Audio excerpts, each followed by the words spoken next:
મોહ દ્રષ્ટિ આપણને ચંચલ બનાવે, આપણને સ્થિર નથી રાખતી.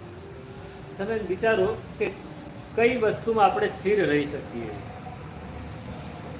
નહીં.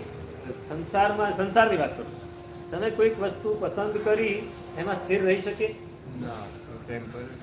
થોડી વાર સ્થિર રહ્યા પછી વળી કોઈ બીજું દેખાડે તો આપણે એમાં જતા રહીએ, વળી કોઈ ત્રીજું પોતાનું મંતવ્ય આપે તો એમાં જતા રહીએ, આપણે સ્થિર નહીં રહી શકીએ.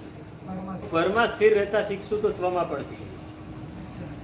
પરમાં એટલે તમે નક્કી કર્યું કે આ જ કરવું છે, એકવાર નક્કી કરી લો કે આ એકવાર નક્કી કર્યું એ આપણે બદલાવવાનું નથી.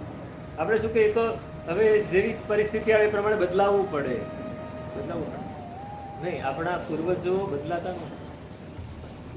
પ્રાણ જાય પણ વચન યોગ વિયોગ, આ વસ્તુ મળી તો આનંદ, પછી ગઈ તો તકલીફ.